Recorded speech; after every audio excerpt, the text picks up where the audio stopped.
Buenas tardes, ¿cómo está? ¿Bien? Bueno, pues qué bueno que decidió venir esta tarde ya de domingo. ¿Qué le parece si va abriendo su Biblia, por favor, en el capítulo 1 del libro de Daniel? Acompáñenme, por favor. Vamos a continuar con la serie que hemos estado llevando desde hace algunas semanas. La serie se titula La autoridad espiritual. Esta es la serie que hemos estado llevando desde hace algunas semanas, y en esta ocasión yo quiero compartirle algo respecto a la autoridad espiritual. Y yo he titulado esta parte del día de hoy, La autoridad espiritual y sus mandamientos. Es una pregunta, ¿verdad? La autoridad espiritual y sus mandamientos, ¿qué hacemos con ellos? ¿Sí? Y quiero que me acompañe a leer unos versículos de aquí del libro de Daniel y que veamos la historia de estos jóvenes que tuvieron el compromiso, la fidelidad, la valentía de obedecer a Dios y de guardarse del mundo y de caminar cada día, ¿verdad? Agradando a Dios, respetando a Dios y haciendo la voluntad de Dios, obedeciendo todos los mandamientos que Dios había traído a la vida de ellos. Y acompáñenme al versículo 1. Dice que en el año tercero del reinado de Joacín, rey de Judá, vino Nabucodonosor, rey de Babilonia, a Jerusalén y la sitió. Y el Señor entregó en sus manos a Joacín, rey de Judá, y parte de los utensilios de la casa de Dios, y los trajo a tierra de Sinar, a la casa de su Dios, y colocó los utensilios en la casa del tesoro de su Dios. Y dijo el rey a Aspenaz, jefe de sus eunucos, que trajese a los hijos de Israel, del linaje real de los príncipes, muchachos en quienes no hubiese tacha alguna de buen parecer, enseñados en toda sabiduría, sabios en ciencia y de buen entendimiento, e idóneos para estar en el palacio del rey, y que les enseñase las letras y la lengua de los caldeos. Y les señaló el rey ración para cada día de la provisión de la comida del rey y del vino que él bebía, y que los criase 3 años, para que al fin de ellos se presentasen delante del rey. Entre estos estaban Daniel, Ananías, Misael y Azarías, de los hijos de Judá. A estos el jefe de los eunucos puso nombres. Puso a Daniel Belsasar, a Ananías Sadrac, a Misael Mesac y a Azarías Abed-Negó. Y Daniel propuso en su corazón no contaminarse con la porción de la comida del rey, ni con el vino que él bebía. Pidió, por tanto, al jefe de los eunucos que no se le obligase a contaminarse. ¿Sí? Versículo 16, por favor. A estos 4 muchachos Dios les dio conocimiento e inteligencia en todas las letras y ciencias, y Daniel tuvo entendimiento en toda visión y sueños. Pasados pues los días al fin de los cuales había dicho el rey que los trajesen, el jefe de los eunucos los trajo delante de Nabucodonosor. Y el rey habló con ellos, y no fueron hallados entre todos ellos entre todos ellos otros como Daniel, Ananías, Misael y Azarías. Así pues estuvieron delante del rey. En todo asunto de sabiduría e inteligencia que el rey les consultó, los halló 10 veces mejores que todos los magos y astrólogos que habían en todo su reino. Y continuó Daniel hasta el año 1 del rey Ciro. Vaya conmigo a Marcos, por favor. Den la vuelta ahí a Marcos, capítulo 12.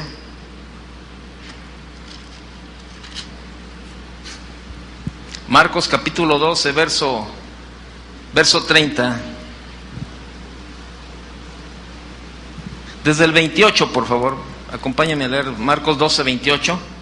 Acercándose uno de los escribas, que los había oído disputar y sabía que les había respondido bien, le preguntó: ¿cuál es el primer mandamiento de todos?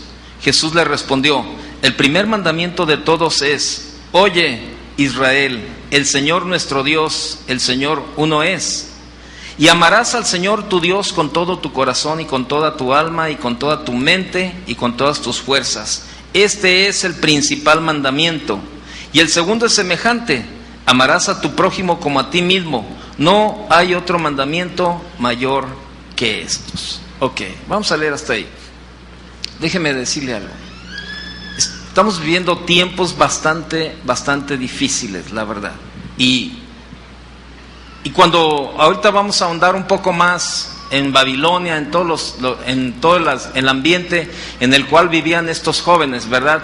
Daniel y estos 3 jóvenes más. Y no hay mucha diferencia entre los tiempos que ellos vivían y a los tiempos que estábamos viviendo ahora. Pero sin embargo, la diferencia la hicieron ellos, a través de su obediencia a los mandatos de Dios, a través de proponer en su corazón no contaminarse, no involucrarse con las cuestiones del mundo, ¿sí? Cosa que hace mucha falta en los cristianos del día de hoy. Yo no puedo hablar del mundo, no puedo hablar de la gente que no conoce a Dios, porque bueno, pues no conocen a Dios. ¿Qué se les puede exigir? Pero ¿qué con usted y conmigo que hablamos de conocer, de creer y de servir a Dios?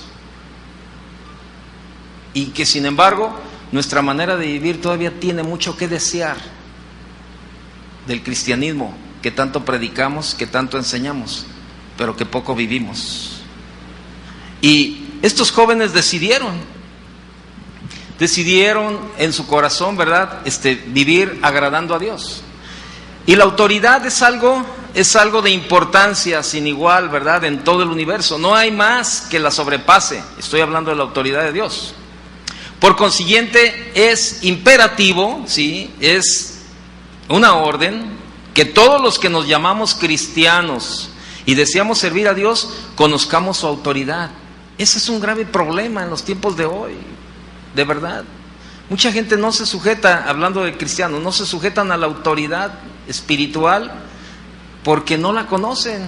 No conocen la autoridad espiritual de Dios. Y cuando no hay obediencia a Dios o a sus autoridades delegadas, el hombre, la familia, la sociedad y la iglesia sufren las consecuencias dolorosas de estos hechos. Y usted lo ve día tras día, la situación que están viviendo.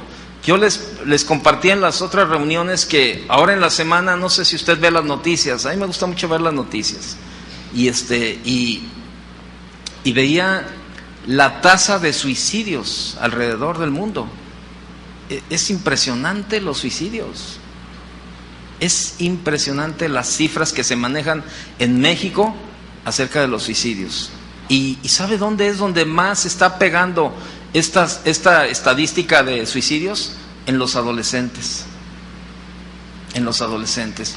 Yo le doy gracias a Dios de verdad por el ministerio de adolescentes en esta congregación, la verdad. Yo tengo 2 hijos que están involucrados en los adolescentes y la verdad, yo le doy gracias a Dios por la vida de Janet, ¿verdad? Que Dios la usa ahí con ellos y que el ministerio que están llevando adelante, ¿no? Y usted los ve ahorita y los veo el día de ayer, desde las 9 de la mañana, están el día de ayer recibiendo enseñanza, alabando a Dios, adorando a Dios, y ahorita va para allá y los ve, y claro, tienen algunas actividades también de distracción, como algunos juegos que lo están haciendo, pero dentro de todo lo que ellos están haciendo dentro de las actividades, tiene una enseñanza espiritual, y ellos están creciendo espiritualmente, y la verdad es que de allí, es un semillero de pastores, de misioneros, de evangelistas, de músicos, como no se imagina, bien tremendo, ¿no?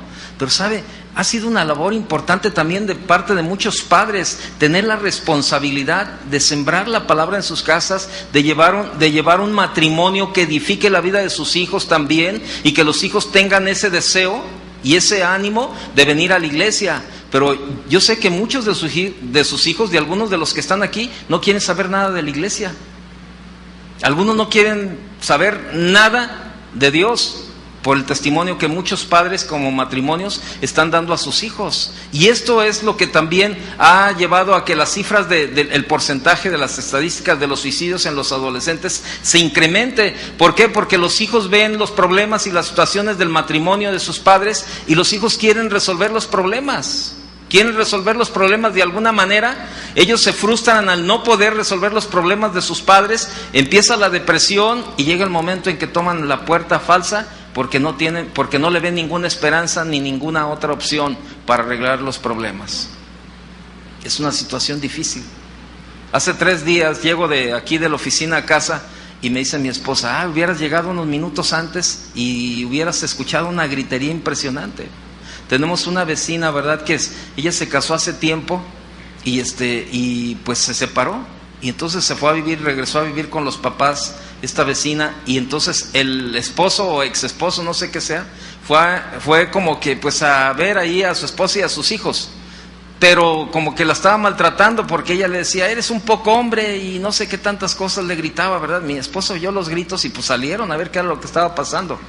Y el niño de ellos cuando vio a mi esposa, salió el niño corriendo, un niño de 10, 12 años, salió corriendo y abraza a mi esposa, ¿verdad? Y le dice, por favor, que no se lleve la policía a mi papá, por favor, que no se lo lleve. El niño estaba angustiado, asustado. Por el otro lado, la niña mayor le estaba diciendo al papá, vete de este lugar, nadie te quiere, no te queremos, vete de aquí.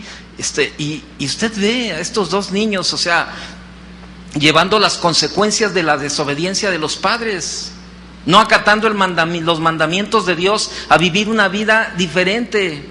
Dios instituyó el matrimonio, el matrimonio es un diseño de Dios, es algo que Dios diseñó en su corazón, y el matrimonio funciona y funciona perfectamente.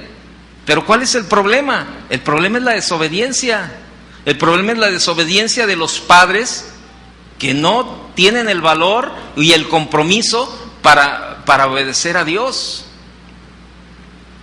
y los hijos llevando las consecuencias. Y al rato pues yo le decía a mi esposa, es que nada es gratis. Yo ya veo a la jovencita hija de ellos, ya la veo con los síntomas de que vuela para entrar a ser un tipo de arqueto, de los niños esos de arquetos, que se visten todo de negro, las botas tipo militar y todo ese tipo de cosas. Y mi esposa le dijo al varón, ¿verdad? Porque ya cuando se metió la familia, se quedó el joven ahí, porque él llegó y le dijo, no señor, no se preocupe, le decía él. Y mi esposa le compartió del evangelio y dijo, mira, tu matrimonio puede estar deshecho, pero Dios lo puede restaurar. Y él dijo, no me interesa, no me interesa hacer nada con esta familia. Entonces, es algo bien sintomático en muchos. O sea, es primero el yo y después lo que Dios nos está ordenando. Es primero el yo, o sea, no yo. Ese es mi Dios es yo. Yo hago lo que yo quiera y ya después, si puedo y tengo ganas y me sobra tiempo, haré lo que Dios dice, pero lo primero que quiero hacer es lo que yo quiero. Y le damos vuelo a la carne, de verdad. Y sabe, hay muchísima desobediencia, mucha.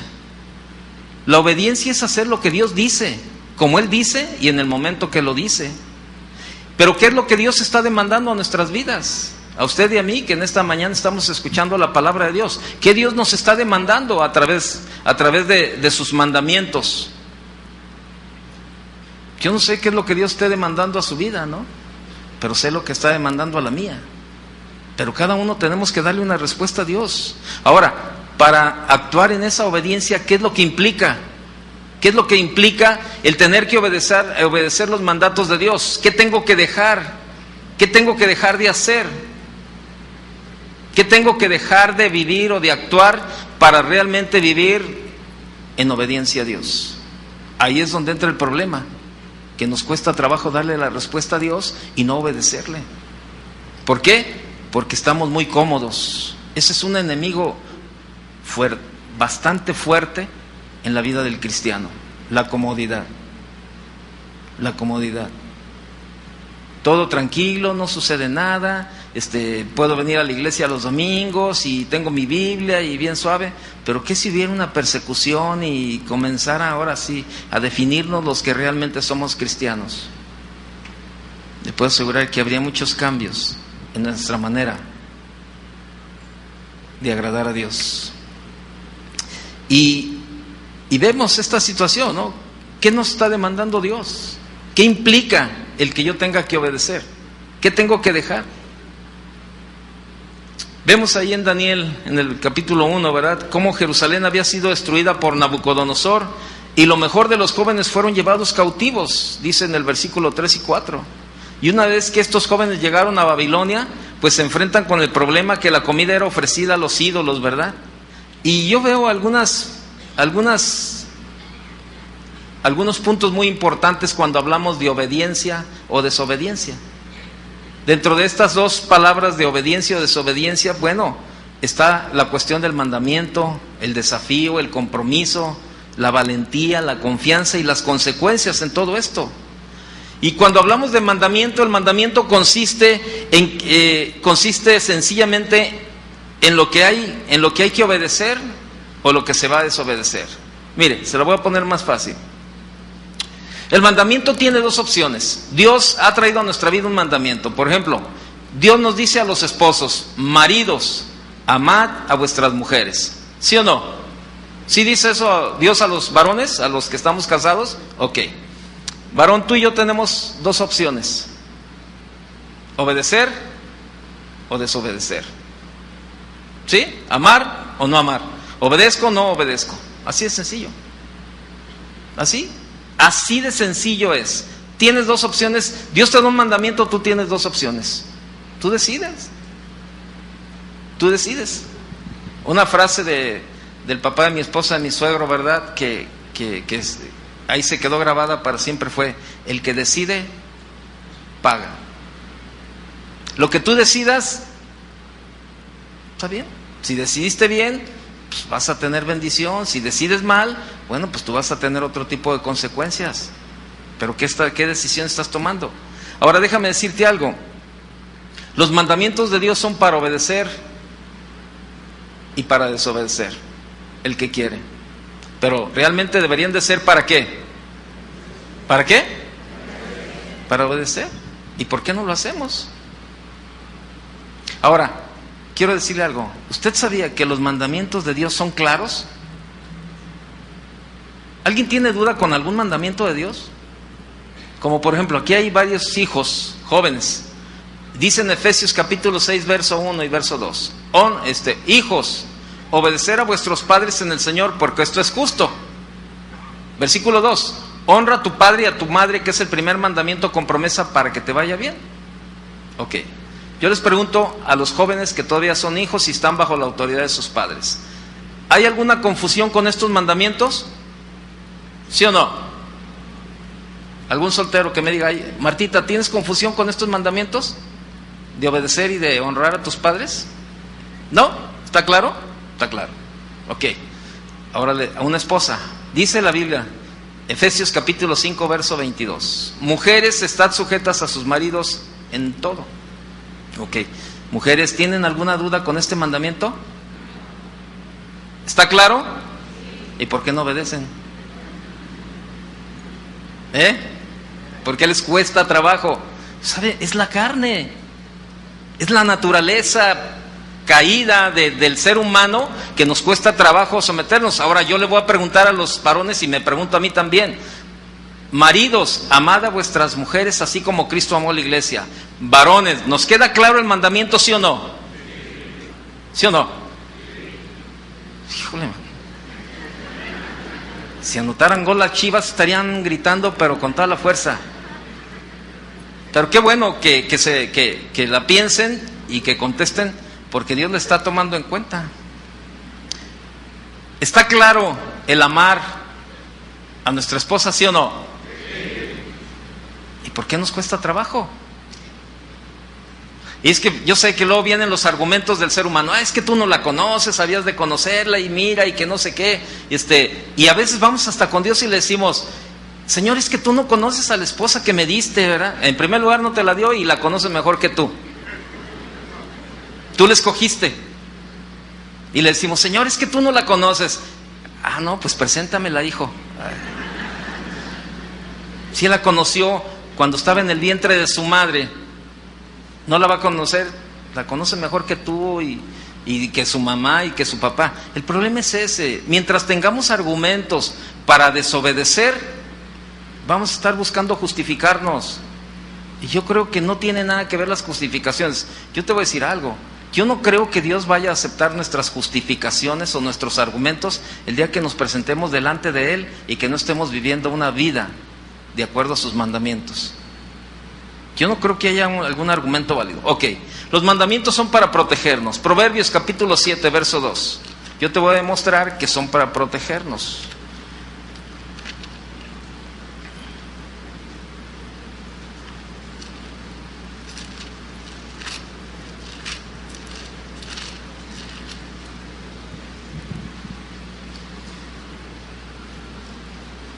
Proverbios capítulo 7, verso 2. ¿Lo tiene? Versículo 1, acompáñenme desde el versículo 1. Proverbios 7:1. Hijo mío, guarda mis razones. O sea, en otra versión dice, guarda mis palabras. Dice, y atesora contigo mis mandamientos. Guarda mis mandamientos, ¿y qué? Y vivirás. Y mi ley como las niñas de tus ojos. ¿Sí? Mire, hace muchos años, bueno, ni tanto, ¿no? Yo tenía como unos 12 años. Sí. Ojalá llegue usted a la edad que yo tengo. Esos que están chiflando, ¿verdad? Ojalá lleguen a la edad que tengo. Pues todos los amigos siempre trataban ya ve los amigos cuando está uno adolescente, no, que vámonos y que mira, vamos a ir a una alberca, aquí a la alberca de la Unidad López Mateos, que está aquí adelante. Y yo le decía, no, es que no tengo permiso. Vámonos, hombre, ¿qué tiene? Mira, vamos y nos regresamos temprano. Al cabo tu papá sale hasta las 3 de trabajar, mira, son las 10, regresamos como a la 1 y nadie se va a dar cuenta. No. Y los amigos, sí, ándale, vamos. Y yo, híjole, pues estaba bien tentadora pero no tengo traje de baño. Allá rentamos uno. Pues órale, pues, ¿no? Pues ahí llegamos y ya, pues me convencieron y ahí vengo, ¿no? Yo decidí. Ellos me convencieron y yo tomé la decisión de ir a acompañarlos. Entonces, ahí vamos. Y bueno, pues ya rentó un traje de baño, ¿no? Yo creo que en ese tiempo era cintura 28 y me dieron uno del 36. No, el traje, con una sola pierna cabía yo completo, ¿no? Del traje. Pero pues era lo único que podía. Y pues órale, man, se metió uno. Bueno, déjeme decirle algo. Me andaba ahogando, de verdad. El guardavidas que estaba ahí, me sacaron de la alberca. Me andaba ahogando. Y bueno, ya dije, ya me voy a salir. No, que métete otro rato. No, ya los espero afuera. Salimos y entonces uno de ellos dijo, no quieres, ándale, no quieres una tostada, ¿verdad? De allá afuera vendían tostadas, ahí que con frijolitos y salsa y todos esos rollos. Pues órale. Bueno, empiezo a comer la tostada y se me atora un pedacito de tostada en la garganta. 0 y van 2. Pues ándele que llego a casa como a la 1:30 y pues imagínense, la piel antes era más blanco que ahora el sol ya me ha choteado. Pero yo soy muy fácil de asolearme y inmediatamente usted me nota que ando asoleado. Y cuando llego a casa, ¿verdad? Me dice, ¿de dónde vienes? Y yo, pues de andar con los amigos. No, pero ¿dónde te fuiste? Y sácatela, que me ponen una recia, pero bien buena. Mi papá me dijo, ¿por qué te fuiste? Y es que siempre te hemos dicho, no se vayan sin permiso, les puede ocurrir algo. Y yo recuerdo, ¿verdad? Ya después, al pasar de los días, le platiqué, ¿qué crees? Me andaba ahogando en la alberca. Entonces, fíjese cómo la Biblia, ¿verdad? Dice, guarda mis mandamientos y vivirás. O sea, a veces nosotros como padres le sembramos a nuestros hijos algunos obstáculos y mis hijos, no, es que son muy injustos, es que ¿por qué no me das esto? Que ¿por qué no me dejas salir? Que ¿por qué no? Pero ellos no lo entienden muchas veces. Yo le digo a mi hijo, yo lo agarro y le digo, mira, ¿tú crees que Dios me puso como papá para que yo te pueda fastidiar la vida a ti? No, yo te amo y lo que menos quiero es que tú te la pases mal. Y hay cosas que yo tengo que decirte que no por tu protección. Y bueno, a veces lo entienden y a veces no lo entienden, ¿no? Y se sujetan. Pero sabe, déjeme decirle algo, Dios todavía es un mejor padre que cualquiera de nosotros. Y cuando Dios nos da una instrucción o nos da un mandamiento es para que lo ejecutemos y lo obedezcamos. No es porque nos quiere hacer enfadar o porque nos quiere estar causando problemas. Es para protección de cada uno de nosotros. Proverbios capítulo 19, por favor, vaya conmigo. Proverbios capítulo 19, verso 16.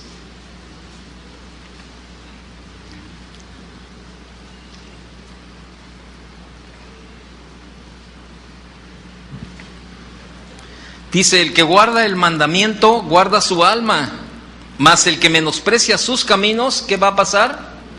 Morirá. ¿Sí? Fíjese, ahí está. Eclesiastés capítulo 8, por favor.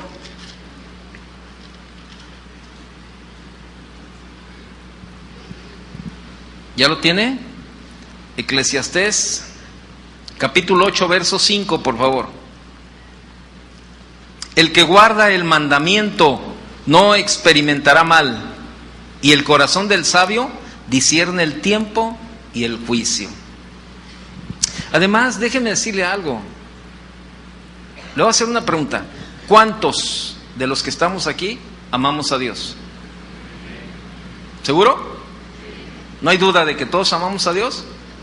Bueno, vamos a ver qué dice Dios. Primera de Juan, capítulo 5.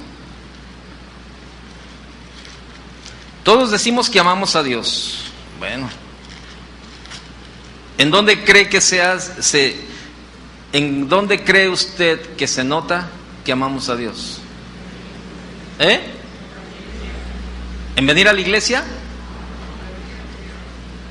¿En el diezmo? Es que no lo escucho. ¿En la ofrenda? ¿En qué? ¿Sí? Primera de Juan 5:3 dice: pues este es el amor a Dios, que guardemos sus mandamientos, y sus mandamientos no son gravosos. Cuando la Biblia dice guarda su palabra, guardar sus mandamientos, no está diciendo agarro la Biblia y la meto al closet y ahí la guardo. ¿Usted cree que dice eso? ¿Qué significa la palabra guardar? Obedecer. Eso significa. Por eso dice aquí, dice el versículo 3, dice que guardemos, o sea, quítele la palabra. No se la quite, porque ya sabe lo que pasa si le quitamos algo a la Biblia. Nada más cámbiela. En lugar de guardemos, diga obedezcamos, que obedezcamos sus mandamientos, y sus mandamientos no son gravosos. ¿De verdad? Créamelo. Entonces, ahí está. Pero bueno, regresemos a la vida de Daniel y estos jóvenes hebreos, ¿verdad? Ellos sabían que todos los alimentos que les estaban ofreciendo o que les iban a ofrecer eran ofrecidos a los ídolos, y pues esta dieta se componía de animales impuros también. Entonces por eso ellos dijeron: no, danos verduras y danos agua y así nosotros vamos a estar mejor también.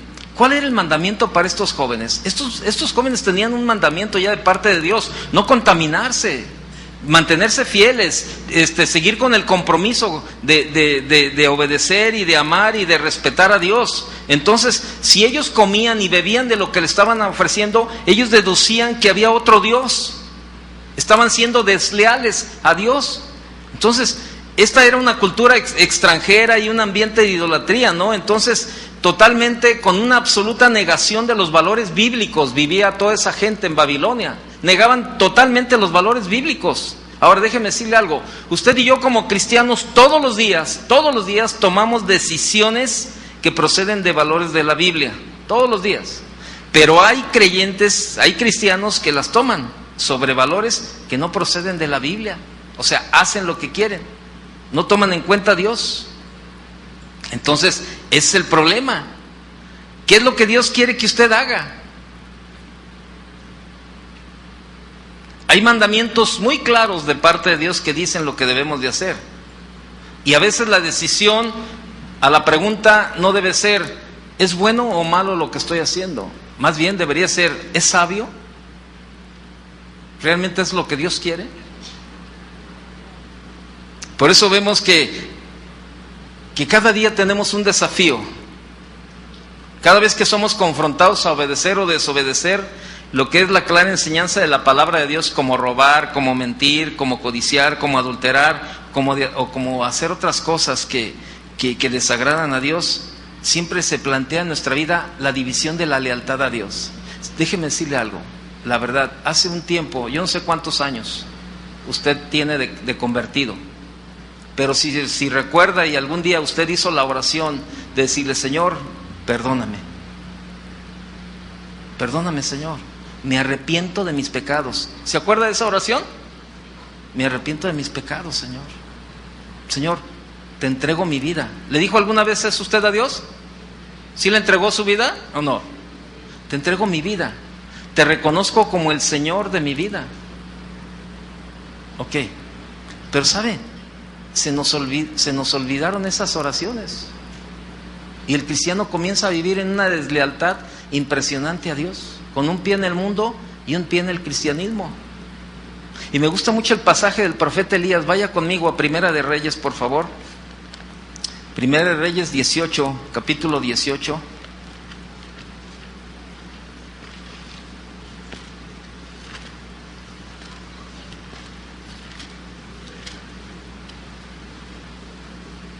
Algunos padres dicen, ay, qué bueno, este tipo de palabras para los jóvenes, ¿verdad? Que luego los jóvenes se enfrentan a las tentaciones. Pues te voy a decir algo, joven, soltero, casado, viudo, todos tenemos las mismas tentaciones y todos tenemos el mismo caminar diario.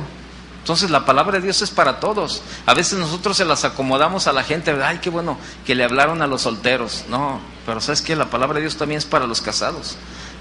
Primera de Reyes 18:20. Entonces Acab convocó a todos los hijos de Israel y reunió a los profetas en el monte Carmelo.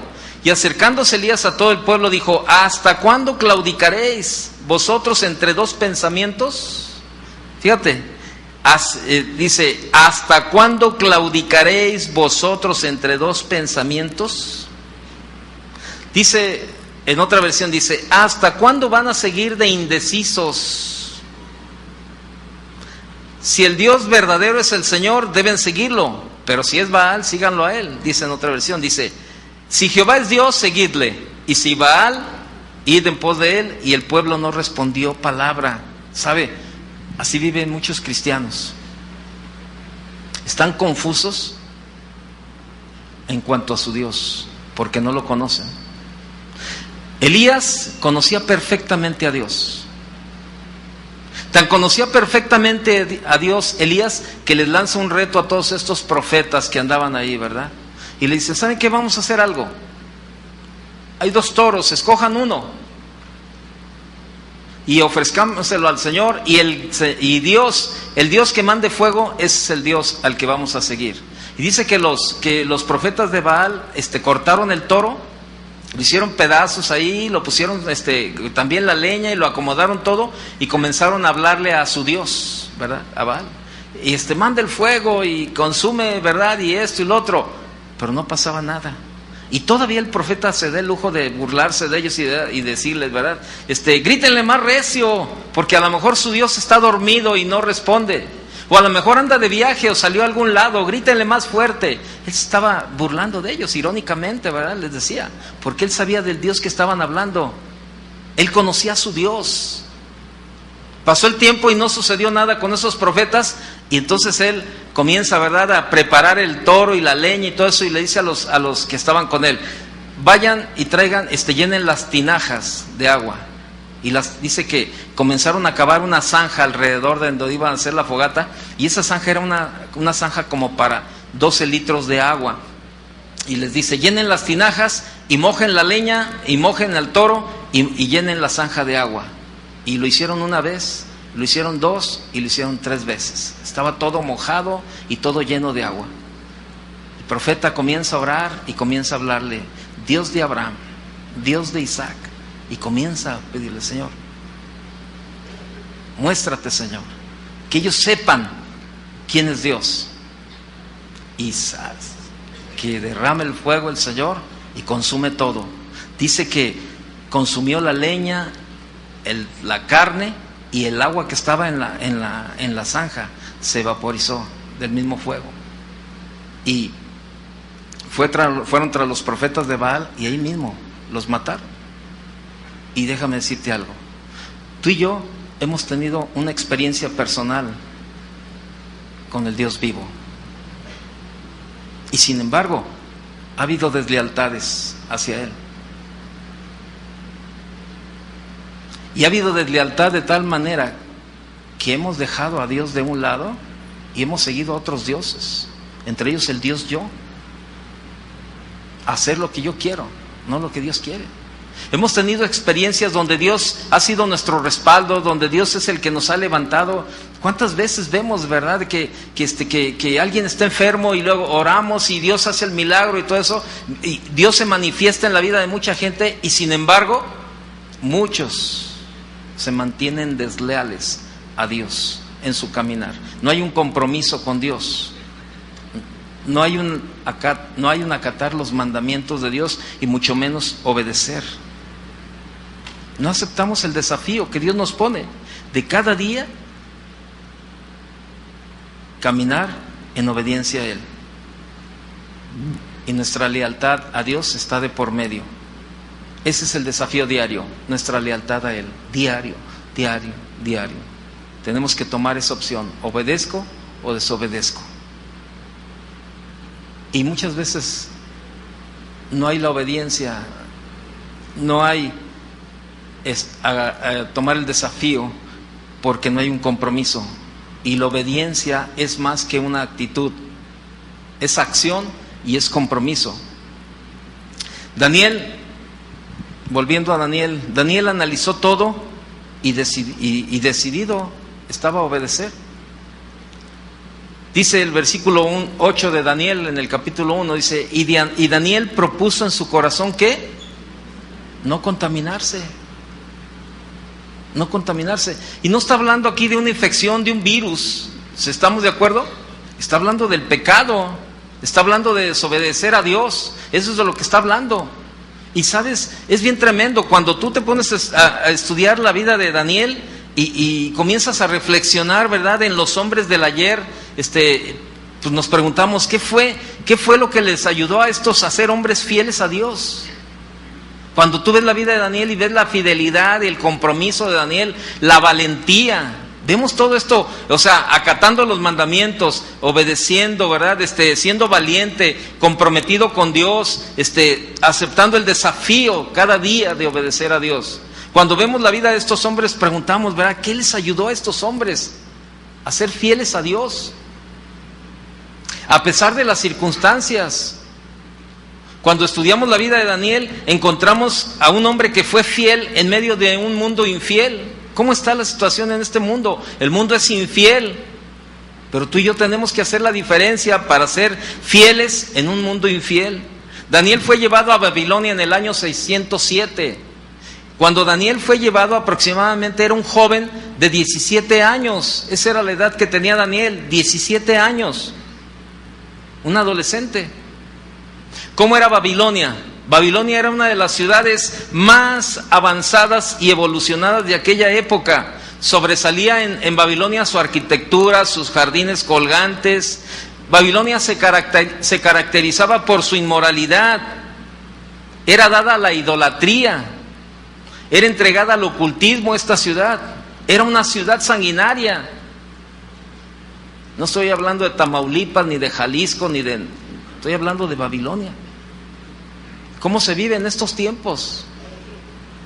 Hieleras, que se encuentran hieleras con la cabeza en una parte, el dorso en otra parte, las extremidades en otra parte, o sea, sanguinario. Vaya a todas partes y hay ocultismo por todos lados. Pero, ¿cómo describe la Biblia a Daniel? Vaya a Daniel capítulo 6, por favor. ¿Cómo describe?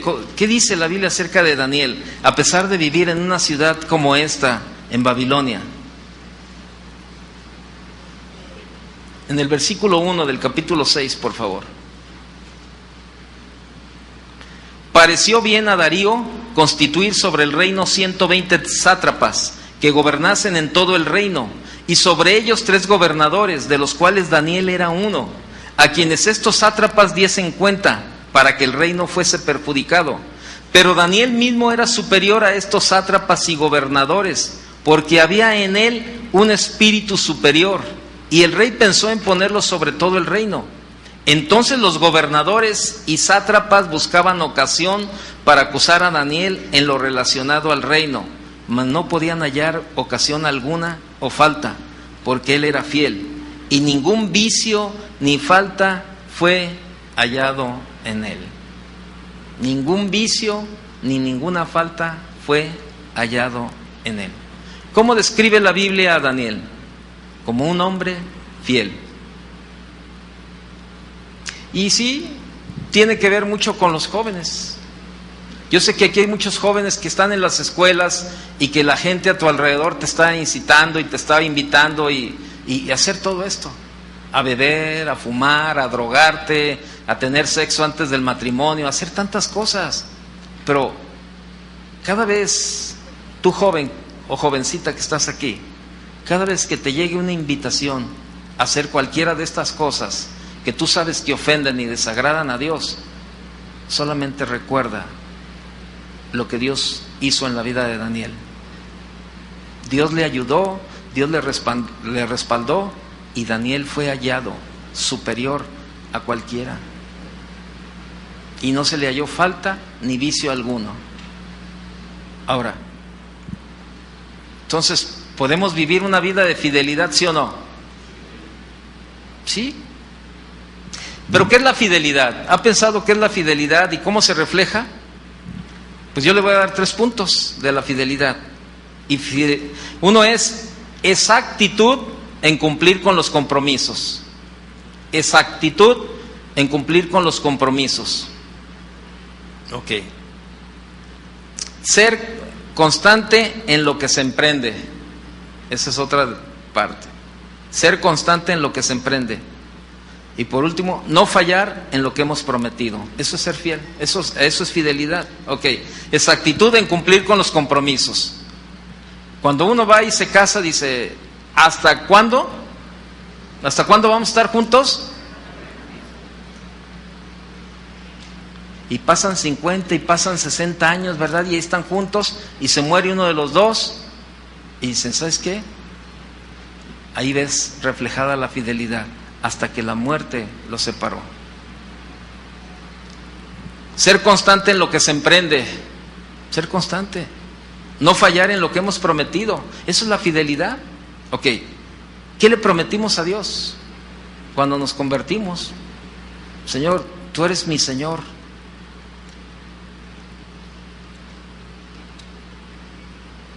Señor, voy a andar siempre por tus caminos. ¿Qué hizo de Daniel un hombre fiel? ¿Sabes qué? ¿Sabe qué hizo de Daniel un hombre fiel? Tomó decisiones firmes en su corazón. Daniel propuso no contaminarse. Ahora déjeme decirle algo. La voluntad tiene mucho que ver con vivir en fidelidad. Créanmelo. Usted decide ser fiel o no ser fiel. Usted decide ser comprometido o no. Usted decide obedecer o no a Dios. Esto indica que nuestra voluntad tiene que ser fortalecida por Dios, hermanos. Solos no podemos hacer nada. Nada. El otro día estaba platicando con una persona y esta persona tiene problemas de alcoholismo. Y entonces él me decía, es que ya tengo tantos años y no puedo dejar de tomar. Le digo, ¿cuántos años tienes tomando? Y me dijo él, no, pues como 25 años tomando. Le digo, ¿y qué pasa? ¿Por qué no has dejado de tomar? No, pues es que no se puede. Dije, oye, ¿pero lo has intentado? Dice, sí, no, cantidad de veces. Digo, pero no has intentado lo mejor, pedirle ayuda a Dios. Entonces él me dice, ay sí, qué fácil, ¿no? Nomás pedirle ayuda a Dios y ¿a poco ya Dios te va a quitar el vicio? Dije, no. Dije, mira, primero no te lo quita porque Él no te lo puso. Le dije, pero te voy a decir algo. Cuando tú reconoces que necesitas la ayuda de Dios y vas y le pides su ayuda, Él te va a ayudar. Pero tú tienes que hacer también una parte muy importante. Tú tienes que tener la decisión y la convicción de ya no hacerlo. Le dije, mira, yo comencé a tomar a los 12 años. Y yo conocí a Dios a los 28. Ahí dejé de tomar. La que es mi esposa era mi novia, me presentó a Cristo, me llevó al Evangelio. Y bueno, yo un día le dije a Dios, Señor, esta vida que yo estoy llevando a mí no me gusta, pero no sé cómo salir. No sé, necesito tu ayuda, ayúdame. Yo quiero cambiar, pero no puedo, no sé cómo. Y sabes, yo comencé a recibir la ayuda de Dios, pero yo comencé también a tomar decisiones importantes para hacer a un lado todo eso. Dejé todos los amigos con los que tomaba, con los que hacía otros rollos ahí, los dejé y comencé a buscar gente que edificara mi vida. Gente como Chuy García, Chava Pardo, Eduardo Sánchez, gente que cuando yo tenía cierta debilidad decía, no, tengo ganas de irme a tomar una caguama. Ellos decían, no, vente, no estés pensando en otro rollo, ven. Y me acuerdo que uno de ellos me abrazaba y me decía, déjame orar por ti. Y oraban por mí. Y eso me fortalecía y podía seguir caminando.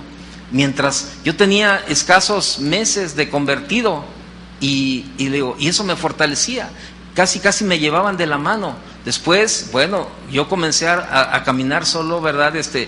Soltado de la mano de ellos, y bueno, pues ya venían ese tiempo de tentaciones y yo ya buscaba a Dios y Dios me fortalecía. O sea, esa era la parte. Dios no te va a hacer todo, pero es una parte muy importante la decisión que tú tomas. Y sabe, así sean 5, 3 meses, 2 meses, 1 año, 10 años, al día de hoy tenemos que seguir siendo fortalecidos en el Señor y en el poder de su fuerza, dice Efesios. Fortaleceos en el Señor y en el poder de su fuerza. Ahí es donde tenemos que fortalecernos tú y yo para ser fieles, para vivir comprometidos con Él, para acatar sus mandamientos cada día, para vivir en obediencia a Él. Ahí es donde tenemos que fortalecernos. En nuestras propias fuerzas no vamos a poder hacer nada.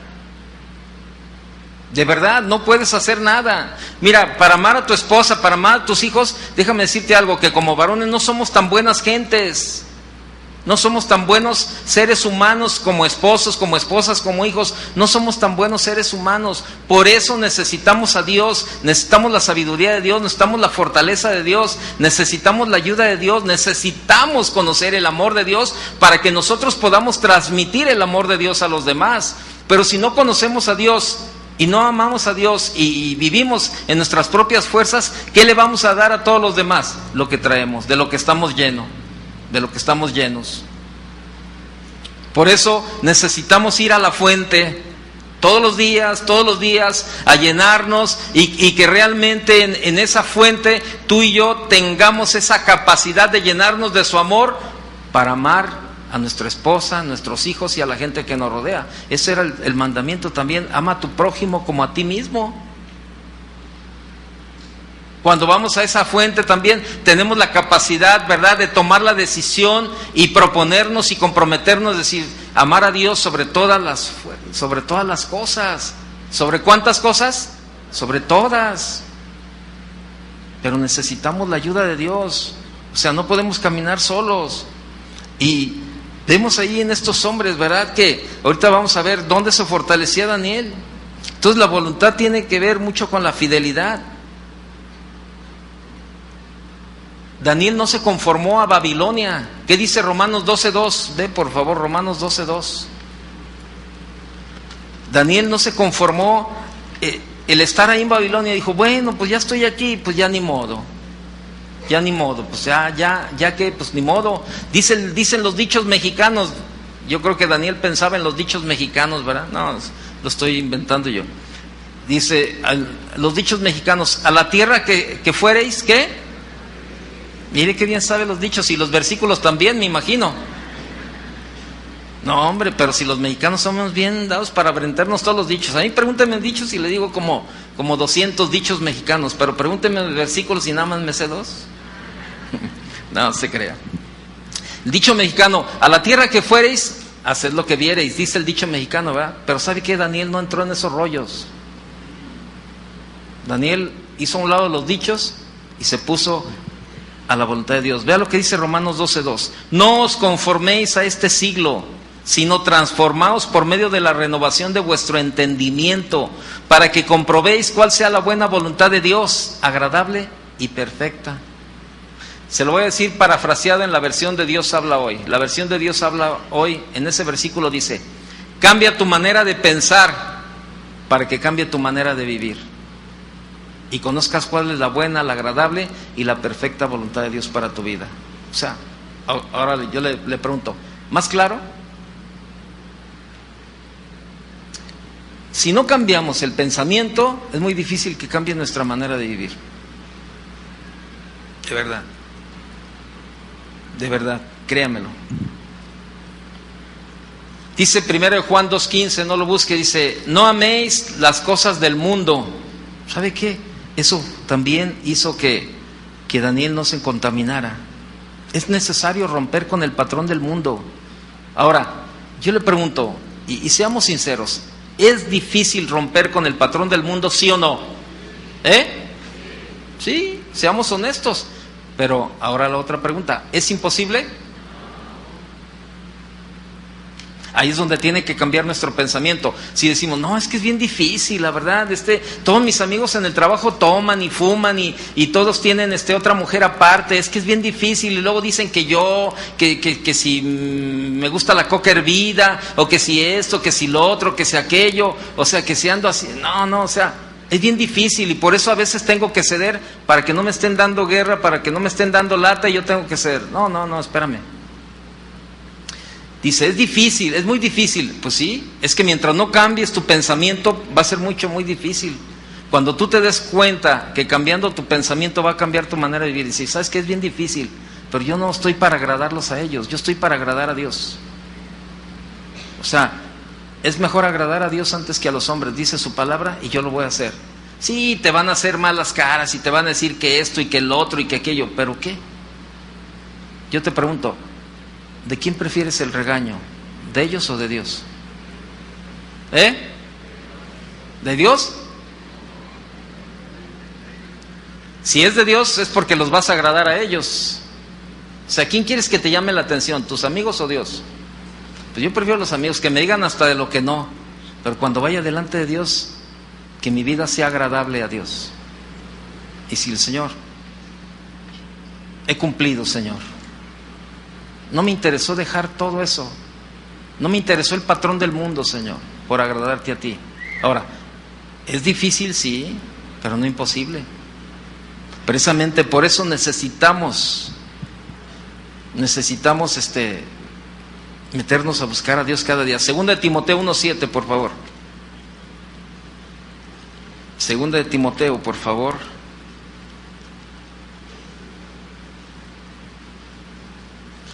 Segunda de Timoteo, capítulo 1, verso 7.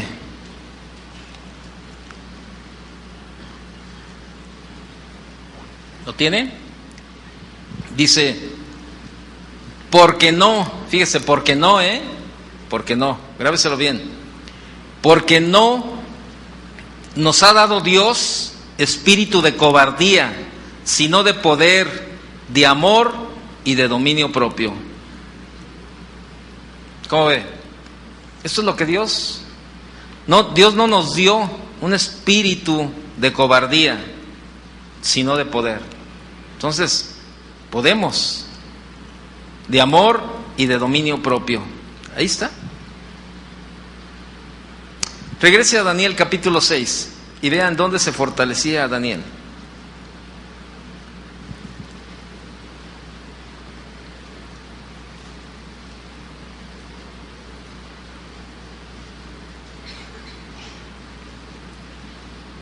Versículo 7, dice Daniel 6, verso 7, dice, todos los gobernadores del reino, magistrados, sátrapas, príncipes y capitanes, han acordado por consejo que promulgues un edicto real y lo confirmes, que cualquiera que en el espacio de 30 días demande petición de cualquier dios u hombre fuera de ti, oh rey, sea echado en el foso de los leones. Ahora, oh rey, confirma el edicto y fírmalo, para que no pueda ser revocado conforme a la ley de Media y de Persia, la cual no puede ser abrogada. Firmó pues el rey Darío el edicto y la prohibición. Cuando Daniel supo que el edicto había sido firmado, entró en su casa, y abiertas las ventanas de su cámara que daban hacia Jerusalén, se arrodillaba 3 veces al día y oraba y daba gracias a Dios. Daba gracias delante de su Dios como lo solía hacer antes. La vida de Daniel no cambió a pesar de las circunstancias. Él seguía fiel a Dios y seguía comprometido con Dios. Y seguía. Y Daniel ahí estaba. Entonces, ¿qué debemos hacer para poder ser fieles y comprometidos con Dios? Tomar la decisión. No más, tomar la decisión. Tomar la decisión. Apoyarnos en Dios para todo, ¿sí? Para todo. Dice Hebreos 12, vaya a Hebreos capítulo 12, por favor. Hebreos capítulo 12. verso 1.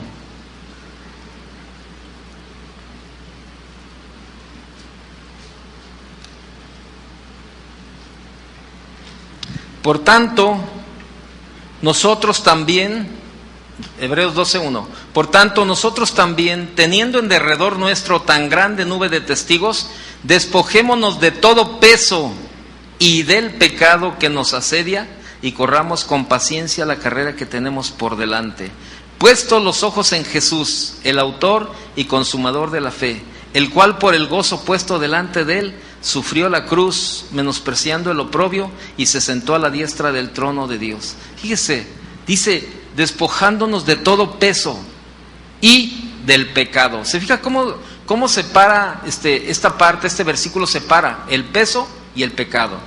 Ok, ese peso es un lastre, dice en otra versión, ¿verdad? Dice, por tanto también nosotros que estamos rodeados de una multitud tan grande de testigos, despojémonos del lastre que nos estorba, en especial del pecado que nos asedia. Mire, si usted conoce algo de barcos, sabrá que cuando los barcos no tienen carga, les tienen que poner lastre. ¿Sí sabe eso? El lastre es basura. Es basura, es un lastre, ¿verdad? Toda la basura. Y le empiezan a poner carga al barco para que se mantenga, ¿verdad? Dentro del agua a cierto nivel y todo eso. Y ya cuando van a cargarlo, ¿verdad? Empiezan a sacar el lastre y empiezan a despojarse de todo el lastre. Y sabe, en la vida del cristiano hay mucho lastre. Hay mucho lastre, hay muchas cosas que se vienen cargando, ¿verdad? Los patrones de actuación de los padres hacia los hijos, ¿verdad? No es que mis papás le hacían de esta manera, no es que mi papá fue así y yo también, y todo eso. Y son cosas, eso es un lastre. El pensamiento del mundo, el pensamiento de la gente que lo rodea, todo eso es una carga, es un lastre en la vida del cristiano. Y tenemos que despojarnos de todo eso. Igual del pecado que nos asedia, dice la Biblia. Pero tenemos que despojarnos de pensamientos que no nos ayudan. Tenemos que despojarnos de actitudes que no nos ayudan. Tenemos que despojarnos de amistades que no nos ayudan. De actividades que no nos ayudan. Yo sé que muchos de ustedes tienen tiempo para venir a estudiar al Instituto Bíblico y no lo hacen. Probablemente algunas de ustedes, mujeres, se dedican a ver telenovelas en la tarde, en lugar de venirse a estudiar la palabra de Dios. Eso es un lastre en su vida, estar sentada ahí en la televisión viendo las telenovelas, ¿verdad? Y hasta llorando por lo que le pasó a Marco Aurelio, ¿no? Y lo que le pasó a Samantha Margarita, y ya ve que les ponen nombres así medio raros, ¿verdad? Y estoy tan triste porque Marco Aurelio fue rechazado por Samantha Margarita, y ahí está usted viviendo, ¿verdad? Y hasta a lo mejor hasta tejiendo mientras está viendo las novelas, en lugar de venirse y edificar su vida a través de la palabra de Dios. Hace un momento Gustavo, yo no sé por qué dije Gustavo, fíjese, es que por nombre de novela, ¿verdad? Gustavo Antonio. Hace un momento Julio decía, ¿no? Decía, hay enseñanza para todos los niveles de la familia. ¿De verdad? Sí, hermano. De verdad. Y no estoy tocando trompeta, pero déjeme decirle algo. Yo creo que pocas congregaciones tienen la cantidad de enseñanza que hay en este lugar. Y lamentablemente, muchos de ustedes desprecian el alimento, porque no se acercan a comer. La mesa está servida y ustedes no se acercan. Y luego, compromiso, no lo hay, hermano. En muchos de ustedes no hay compromiso con Dios. Hacemos llamados continuamente para maestros, hacemos llamado para servidores, hacemos llamado para otros ministerios y no. Por eso yo le decía, un enemigo bastante fuerte en la vida del cristiano, ¿sabe cuál es? La comodidad.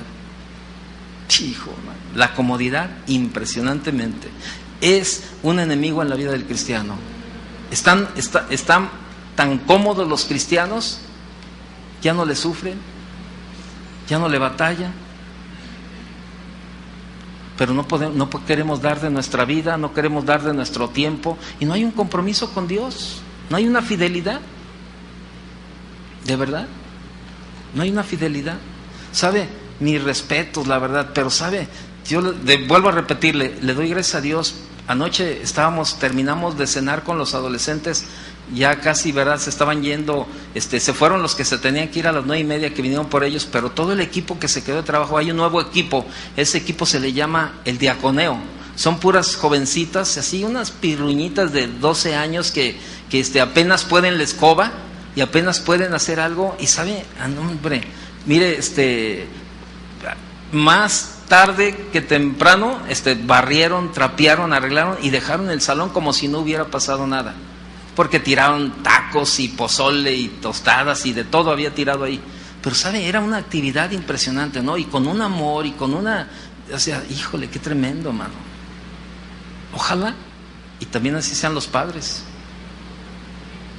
que no sean de esos hijos que a los padres ándale, vete a ayudar, a ver en qué les ayudas, y tú te quedas a hacer otras cosas, porque no hay un compromiso, no hay una fidelidad, hermano. Hay una comodidad bien tremenda en la vida del cristiano. Yo le puedo asegurar, si hiciéramos una encuesta y tuviéramos un arco aquí para ver quién ora y quién lee la Biblia, les aseguro que el arco se la pasaría pitando mucho tiempo. Si el arco dijera, va a pitar cuando pase el que no ora ni el que lee la Biblia. Y le aseguro que, como detector de metales, así. ¿Sabe por qué? Porque de verdad, hermano, no hay un compromiso, no hay una fidelidad de agradar a Dios. ¿Y dónde está su autoridad? ¿Dónde está la autoridad espiritual de Dios?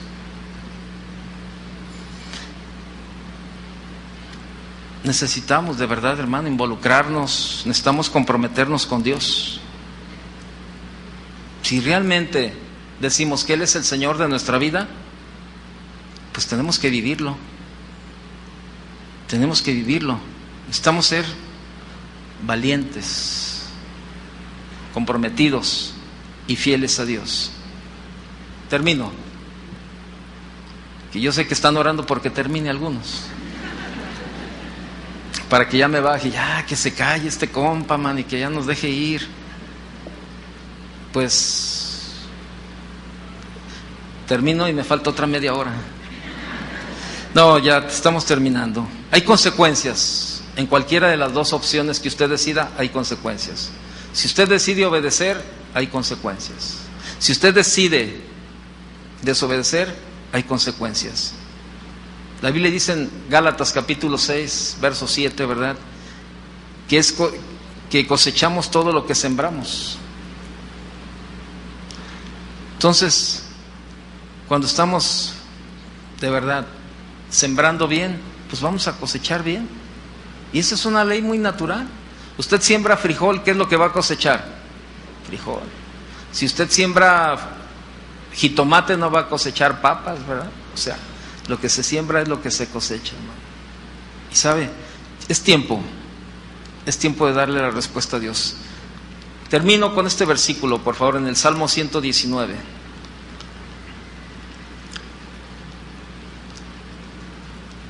Salmo 119, verso 10.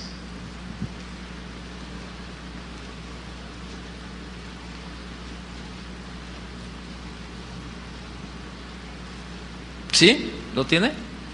119:10 dice: con todo mi corazón te he buscado, no me dejes desviarme de tus mandamientos.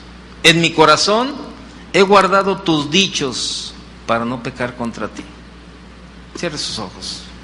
Padre, te damos gracias, Señor. Muchas gracias, Dios, por tu palabra, Señor. Gracias, Señor, porque a través de ella tú nos hablas y nos enseñas cada día. Señor, ahora queremos también nosotros cada día, Señor, estar más comprometidos contigo, Señor. Cada día, Señor, ser más fieles, Señor, a tu palabra y a ti, Señor, de vivir agradándote en todo, Señor. Los tiempos son difíciles, sí, Señor, son difíciles, pero sabemos que tú estás aún en estos tiempos en la vida de cada uno de nosotros. Tú eres nuestro respaldo, tú eres nuestra pronta ayuda, Señor, en medio de las circunstancias difíciles, Señor. Estamos a aprender a confiar cada día en ti, Señor. La fe, Señor, se manifiesta a través de la obediencia. Si yo digo que tengo fe, mi vida debe de ser una vida de obediencia, Señor, a ti. Una vida de compromiso, una vida de fidelidad, una vida de obedecer tus mandamientos, Señor, y respetar esa autoridad espiritual que tú tienes y reconocerla cada día en nosotros. Ayúdanos, Señor. Necesitamos tu ayuda, Señor. Solos no lo podemos hacer, Señor. Tu palabra dice y lo dice claro: separados de ti nada podemos, Señor. Señor, sabemos que los ambientes, donde quiera que nos movemos, Señor, hay situaciones que nos desafían a tomar una de las opciones: obedecer o desobedecer, ser leales a ti o ser desleales. Ayúdanos, Señor, a tener esa convicción de agradarte a ti en todo momento, Señor. Padre, te damos gracias. Te damos gracias, Señor, porque sabemos que a través de tu palabra tú nos hablas, tú nos enseñas y sobre todo nos confrontas a vivir una vida mejor para ti. Yo te doy gracias, Padre, por la vida de cada una de las personas en esta mañana. Que cada uno, Señor, salgamos con la firme convicción de consagrarnos, de comprometernos, de ser fieles cada día y de obedecer tus mandamientos, Señor. Padre, en el nombre de Jesús te damos gracias, Señor. Y te pedimos tu bendición y tu sabiduría cada día, Señor. Amén. Que Dios le bendiga. Hasta luego. Buen día.